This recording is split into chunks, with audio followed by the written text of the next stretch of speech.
और ज्योतिष की अगर गणनाओं को हम समझें तो नक्षत्र, दशाएं, हमारी कुंडली में कितने ग्रह नीच के हैं, कितने ग्रह उच्च के हैं, कितने ग्रह वक्री हैं, कितने ग्रह हमारी कुंडली में सम हैं, कितने ग्रह हमारी कुंडली में अस्त हैं, कितने ग्रह हमारी कुंडली में मार्गी हैं, इन सब का विश्लेषण निकाल के ही पता चलता है कि सामने वाला व्यक्ति किस प्रकार हमारे जीवन में असर डालेगा। आचार्य जी, आज एक ऐसा विषय लेकर आई हूँ जो कहने को तो नॉर्मल है लेकिन बहुत महत्वपूर्ण विषय है। अक्सर हम ऐसा देखते हैं कि बहुत बुद्धिजीवी लोग भी होते हैं लेकिन किन्हीं लोगों की ऐसी बातों में आ जाते हैं जो उन्हें आसानी से मूर्ख बना जाते हैं।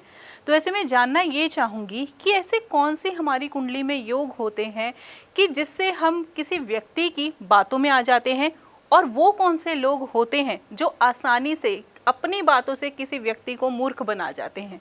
जी, अच्छा सवाल है आपका काफ़ी। देखिए, इसको किसी एंगल से अगर हम समझें, पहली चीज़ है इस टॉपिक को आप समझिए, ये कलयुग है। इस कलयुग के अंदर कहीं ना कहीं जो चीज़ें हैं वो इसी प्रकार है कि किसी ना लोगों को मूर्ख बना के अपना उल्लू सीधा करना, यानी किसी न किसी व्यक्ति को गलत साबित करके आगे बढ़ना या किसी को नीचा दिखा के आगे बढ़ना, कुछ भी XYZ आप समझ सकते हो। है तो ये कलयुग ही। अब कलयुग के अंदर आप कैसे उम्मीद कर सकते हो कि कोई व्यक्ति आपके लिए जीवन में अच्छा ही करे या आपको आगे आपकी तरक्की से आगे खुश हो? कोई व्यक्ति किसी से खुश नहीं है आज के टाइम में। ये एक नॉर्मल चीज़ मैंने आपको समझाई है, ऐसा है ही सबके साथ। अक्सर मैं एक चीज़ की बात करता हूँ, वो होता है चंद्रमा, जो हमारी मनस्थिति को दर्शाता है, यानी कि हम किसी व्यक्ति के लिए कैसा सोचते हैं, उसके लिए हम कैसा फील करते हैं, उसकी तरक्की से हमें खुशी मिलती है या उसकी तरक्की से हमें जेलस होता है, ये सब चंद्रमा से डिसाइड होता है। हालांकि सभी ग्रहों का प्रभाव हमारे जीवन में रहता है, लेकिन स्पेशली जो हमारी फीलिंग्स, हमारा मन है, मैं उस टॉपिक को थोड़ा क्लियर आपको करना चाहता हूँ। देखिए, ऐसी कोई भी कुंडली नहीं है जिसको हम ये साबित कर सके ये कुंडली गलत है या सही, लेकिन इन कुंडलियों का, इन ग्रहों का प्रभाव हमारे जीवन पे गहरा पड़ता है। इनके प्रभाव की वजह से हमारे नेचर में बदलाव आता है। और ज्योतिष की अगर गणनाओं को हम समझें तो नक्षत्र, दशाएं, हमारी कुंडली में कितने ग्रह नीच के हैं, कितने ग्रह उच्च के हैं, कितने ग्रह वक्री हैं, कितने ग्रह हमारी कुंडली में सम हैं, कितने ग्रह हमारी कुंडली में अस्त हैं, कितने ग्रह हमारी कुंडली में मार्गी हैं, इन सब का विश्लेषण निकाल के ही पता चलता है कि सामने वाला व्यक्ति किस प्रकार हमारे जीवन में असर डालेगा या डालेगी। आज का जो टॉपिक आपने बोला है कि लोग एक दूसरे को ठगते हैं, एक दूसरे को नीचा दिखाने का प्रयास करते हैं या गलत संगति की तरफ कोई भी XY चीज़ लोग हमारे साथ करते हैं। देखिए, सबसे पहली आप समझें कि जैसे लोग आपको मिलते हैं, इत्तेफाक से जैसी दशाएं आपको मिलती हैं वैसे ही लोग आपको टकराते हैं। कहते हैं ना कि आपका अच्छा वक्त है तो आपको लाइफ के अंदर, आप कैसा भी आप लाइफ के अंदर प्रेजेंट हो लोगों के सामने, आप तरक्की ही करोगे, कैसा भी कहो लोगों को पसंद ही आएगा। लेकिन वहीं आपका बुरा वक्त है तो आप कितना ही अच्छा कर लो, लोग आपको नापसंद करते हैं। आपकी छोटी छोटी बातों को लोग उसमें से पॉइंट्स निकालते हैं कि उन्होंने ये चीज़ गलत बोली। तो देखिए, सबसे ज़रूरी होता है हमारी कुंडली के अंदर चंद्रमा। मैंने पहले भी कहा है कि सभी ग्रहों को देखेंगे, लेकिन अगर सभी ग्रहों का हम टॉपिक लेके चलेंगे तो ये वीडियो बहुत लंबा हो जाएगा। इसीलिए केवल एक चंद्रमा के बारे में हम बात करते हैं कि चंद्रमा हमारी मनस्थिति को दर्शाता है। चंद्रमा हमारे जीवन के अंदर फीलिंग्स, हम लोगों के प्रति कितनी घृणा रखते हैं। अगर आपकी लाइफ के अंदर चंद्रमा की पोजीशन अच्छी है आपकी कुंडली में, या चंद्रमा आपका बहुत स्ट्रांग है, तो सामने वाला व्यक्ति कभी आप पे कभी नेगेटिव प्रभाव नहीं डाल सकता।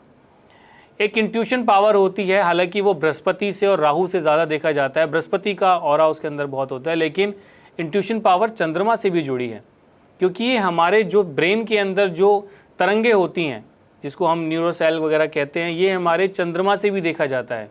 यानी हम सामने वाला व्यक्ति अगर हमें किसी गलत संगति की तरफ लेके जा रहा है या गलत बातें बता रहा है, तो हमारा चंद्रमा अगर स्ट्रांग है कुंडली में, तो हम उसकी नेगेटिव बात को समझ पाएंगे कि ये व्यक्ति क्या कहना चाहता है या कहना चाहती है, ये व्यक्ति हमारे जीवन में हमें ठगना चाहता है या नहीं।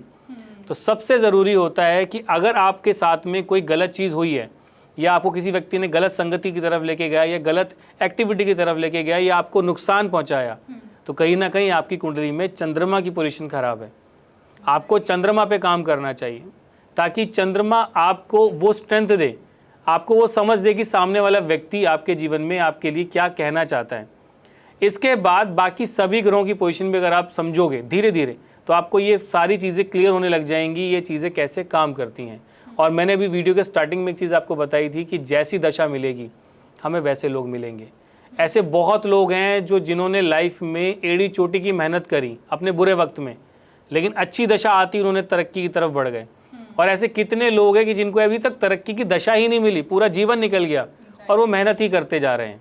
तो इसीलिए दोस्तों अपनी कुंडली का विश्लेषण आप ज़रूर करवाएं, कुंडली को समझें कि आपके जीवन में आपको कौन सी दशा मिलने वाली है। क्या आपके जीवन में भी आपको ऐसे लोग मिल रहे हैं जो आपको गलत संगति की तरफ लेके जा रहे हैं या गलत गाइडेंस दे रहे हैं।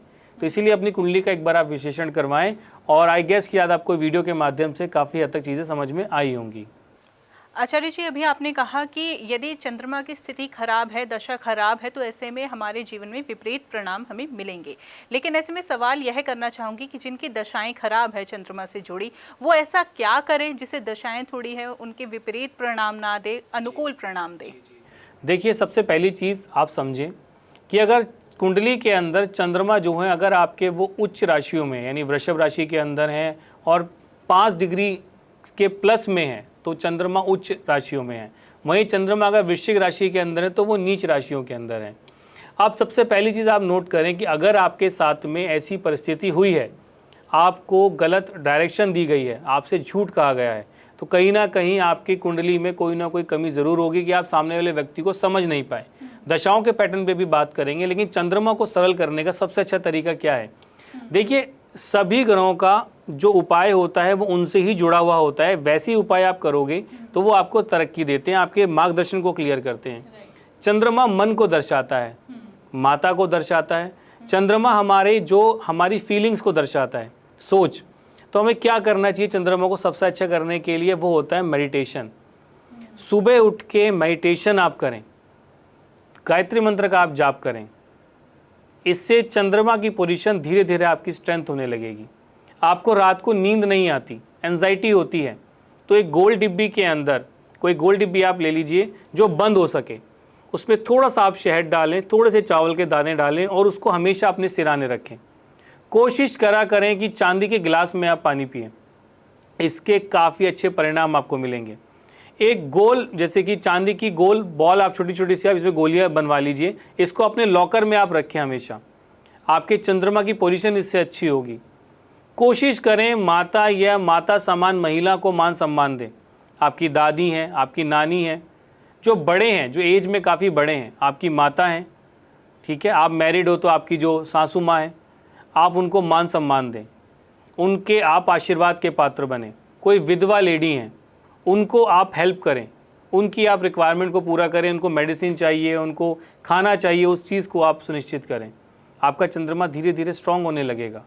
चंद्रमा अगर आपकी कुंडली के अंदर पाप कतरी में है, अच्छी उस पोजीशन में है, लेकिन एक घर आगे एक घर पीछे उनमें पाप ग्रह विराजमान है और चंद्रमा आपकी कुंडली में कारक हैं, तो आप मोती भी धारण कर सकते हैं। आप मोती भी एक अपना खारे पानी का मोती जो है उसको चांदी के अंदर आप छोटी फिंगर के अंदर आप पहन सकते हैं, बशर्ते आपका चंद्रमा कारक हो कुंडली के अंदर, उसकी पोजीशन कुंडली में अच्छी हो।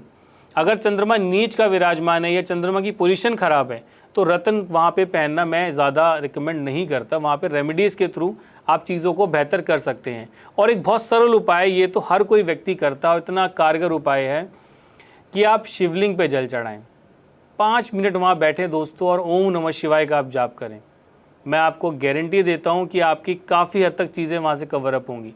ध्यान की प्रक्रिया करना, ध्यान लगाना, ये आपके चंद्रमा को स्ट्रेंथ देता है। हालांकि ये आपकी कुंडली को ही ऑल ओवर स्ट्रेंथ देता है, आपके सभी ग्रहों को एक्टिव करता है, कुंडली को भी एक्टिव कर देता है। तो ध्यान लगाने की प्रक्रिया बहुत ज़्यादा ज़रूरी होती है चंद्रमा के केस के अंदर। तो अगर आपके चंद्रमा कुंडली में दिक्कत दे रहे हैं या परेशानी दे रहे हैं तो इससे संबंधित आप चीज़ों को करोगे तो आपका जो फोकस है, विज़न बढ़ेगा। और कोई व्यक्ति अगर आपको जैसे गलत गाइडेंस देना चाहता है या गलत तरक्की, गलत ट्रैक पे लेके जाना चाहता है तो आप उसको भी पकड़ पाओगे कि ये व्यक्ति सही गाइडेंस दे रहा है या हमें नेगेटिव चीज़ों की तरफ लेके जा रहा है। बिल्कुल आचार्य जी, इतनी विशेष जानकारी आज इस कार्यक्रम के माध्यम से आपने हमें और हमारे दर्शकों को प्रदान की, उसके लिए आपका बहुत बहुत धन्यवाद। नमस्कार। नमस्कार।